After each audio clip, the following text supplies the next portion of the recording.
How many times have you felt that wave of anger climbing like an uncontrollable fire? And before you realized, I had said or done something that didn't even seem like you. Truth is brutal. Unmissed anger does not explode only at the moment. It infiltrates silent poison, destroying relationships, opportunities, and even its own peace. The problem is not to feel angry. The problem is letting her rule you as a tyrant king who does not accept to be countered. Maybe you think it's just your way or everyone explodes from time to time. But there is a hidden price in this lack of mastery. Each time you react without thinking, it is a piece of your inner strength that is lost. But here is a promise and a provocation: mastering your wrath won't weaken you. It will turn you into someone who reigns upon himself as the world around collapses. Want to find out how to achieve this force that few can? Then come with me. Sometimes everything looks good. Until a crossword, a crooked look, or an uncomfortable memory lights the wick. In seconds, calm crumble like a sand castle in front of an angry wave. The chest heats up, the breath shorts, and the mind fills with thoughts that scream by reaction. It is at this very moment that many lose the battle against themselves, not because they are weak, but because they were caught off guard. What few realize is that the emotional explosion is not just about the now. It is as if the whole past shouted inside you, pushing out all the pain, the frustration, and tiredness you swore to have overcome. This inner storm, when not controlled, does not hurt only who is around. It hurts you mainly, and sometimes, in a way that takes years to heal. And the worst? Many times we don't even notice the immediate damage. Mastering this moment is like trying to hold a brave horse by the reed. Difficult, yes, but absolutely possible with practice and conscience. The first tool for this? The simple perception. Recognize the signs of the body: the heat, the tension, the impulse is already halfway to avoid the worst. It may seem small, but in the arena of internal war, realizing is what separates those who destroy from those who build. Now the question is how to use this perception in your favor. Many people confuse self-control with weakness. They think that swallowing frog is being passive, submissive, weak. But I will tell you something that few understand: controlling your own reaction is an act of brute strength, one that makes no noise but supports whole empires.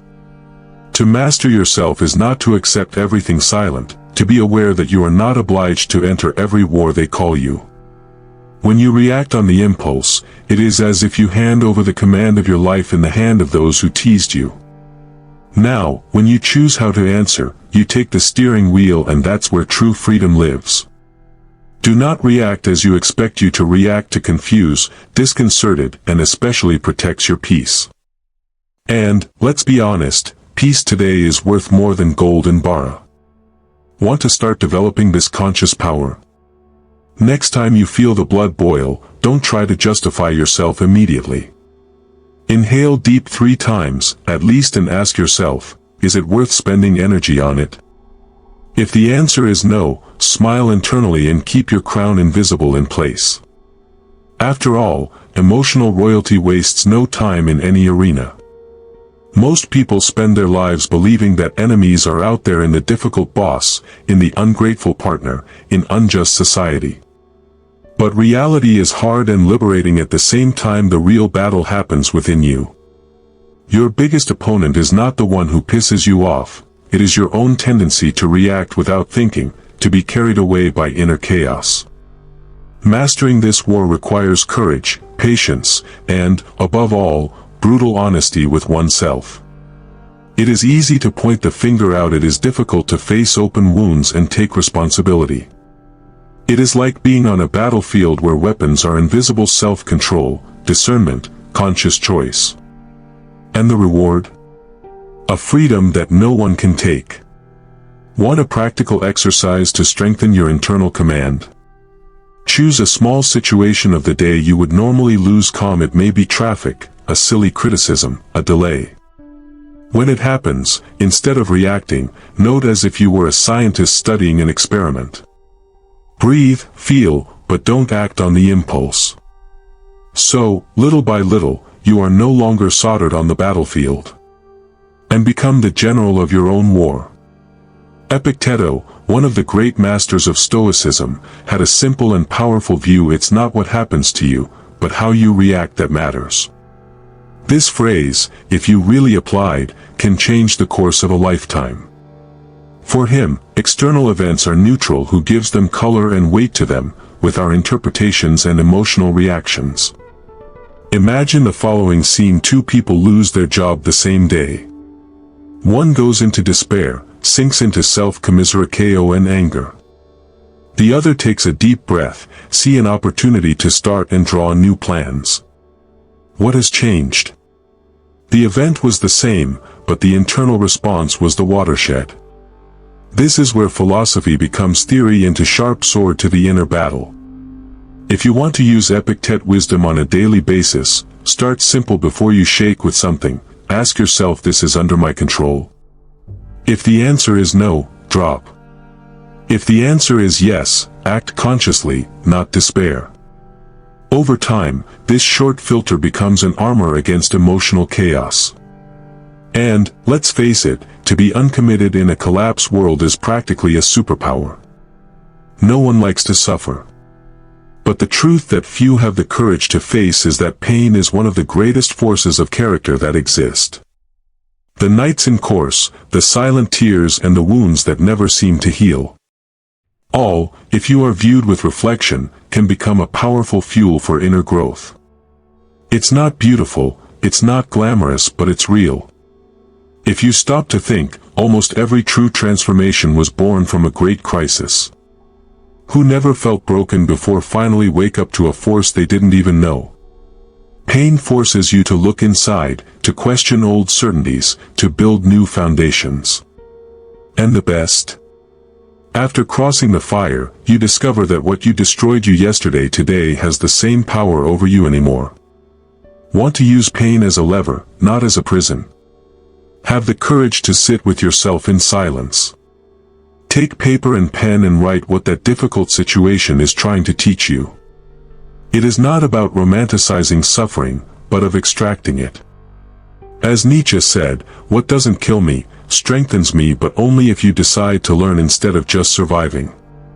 Not everyone is ready to hear certain truths, but those who really seek to grow need to face them. Facing them. Life is not kind to whom your own emotional maturation. And here is naked and raw reality. There are principles that, if you really accept, will break the invisible currents that keep you prisoner from impulsiveness and silent suffering. These truths do not come to sink you, but to free you. They expose wounds, yes, but also offer the opportunity to heal from the inside out. Accepting that you are responsible for your reactions, understand that no one owes anything to your expectations, and realizing that the world does not turn around your pride are just some examples of this necessary reality shock. It does not hurt forever. It hurts to heal. If you really want to transform your relationship with your emotions, start with a simple commitment: listening to what needs to be heard, not just what your ego massages. Emotional maturity is born on the ground of truth, and it is in this firm soil that you will plant your freedom. And from here, let's start to unravel these truths, one by one, with practical examples that you can apply today. It is tempting to want to respond to all provocation, counter all injustice, and correct every person who hits you in some way. But let me tell you something that can change your level of peace: not every battle deserves your presence. In fact, many of them are disguised traps, mounted just to steal their energy, their focus, and, especially, their dignity. Silencing in the face of provocations is not a sign of cowardice, it is a sign of power. Maybe your value does not need to prove anything to those who try to pull it down. It is like trying to explain to a fish that there is life outside the water. Useless effort. When you choose not to attend certain discussions, it's like saying silently, my time and my peace are worth more. Want to practice this in a practical way? Establish the habit of asking yourself, before answering any attack: if I earn this discussion, what do I really win?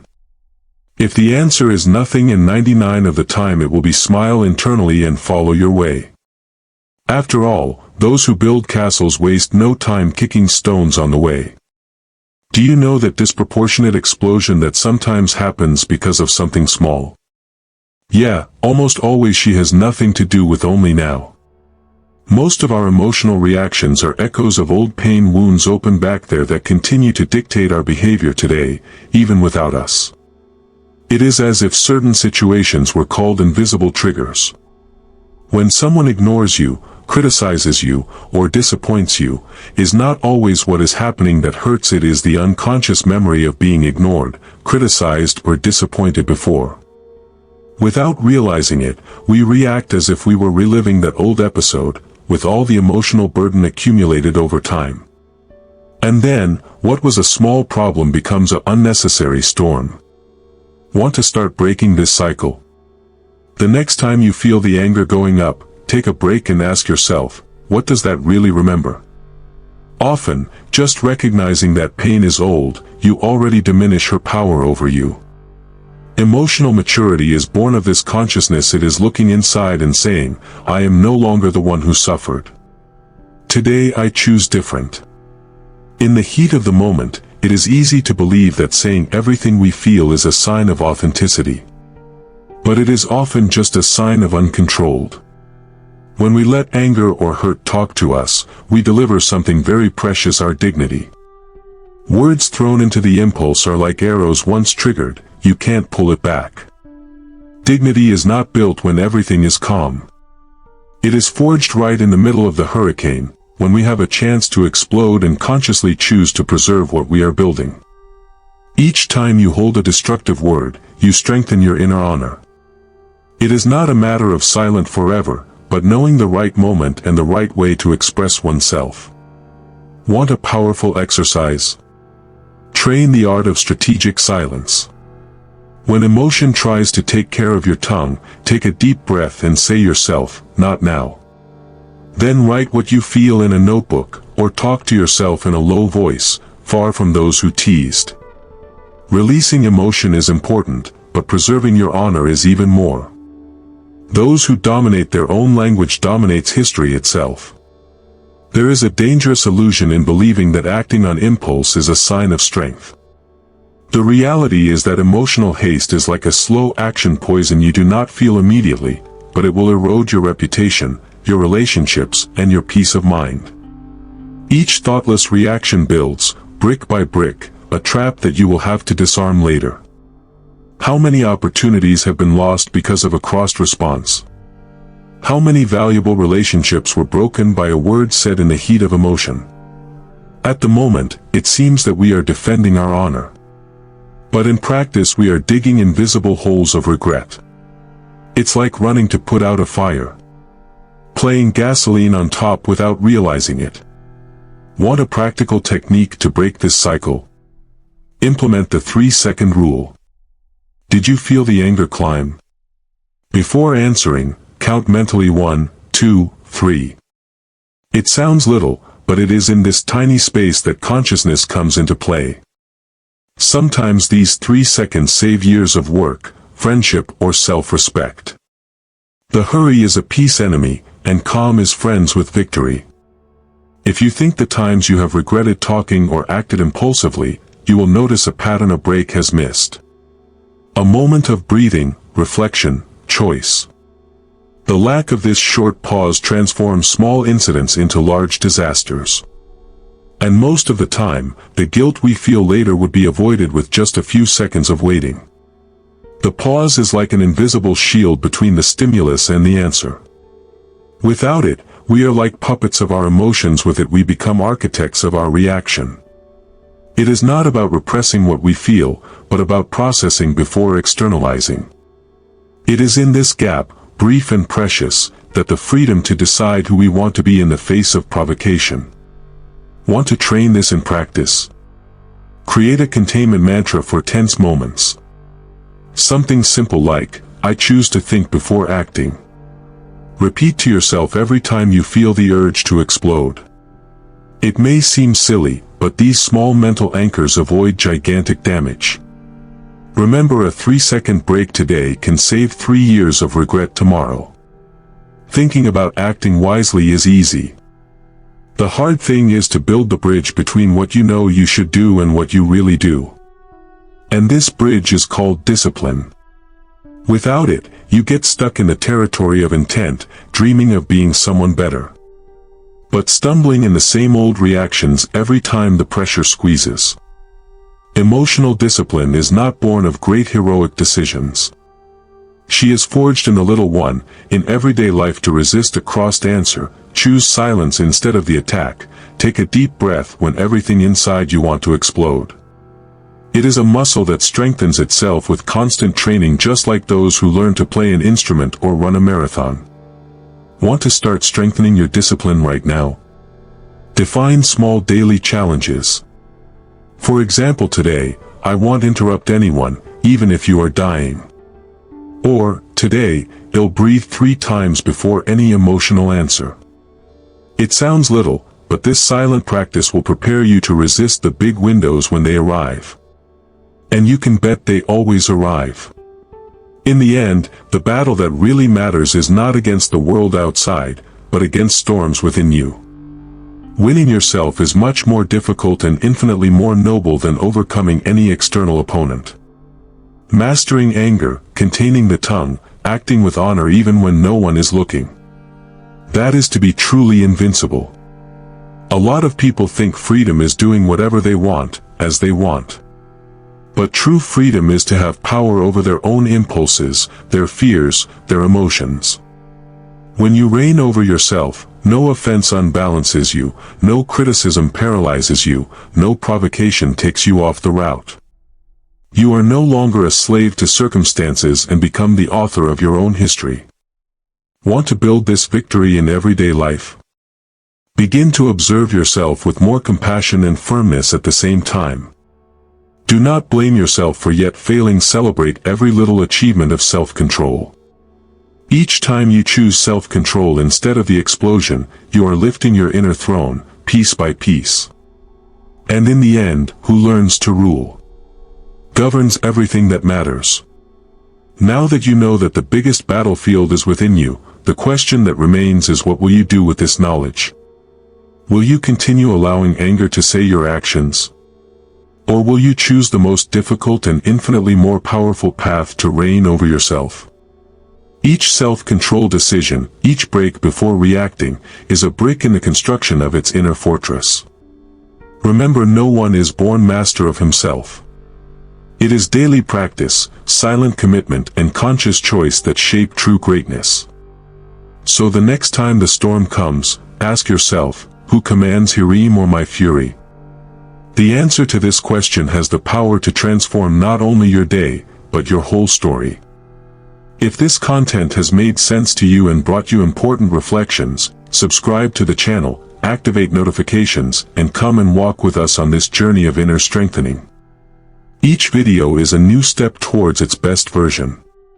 Until next time.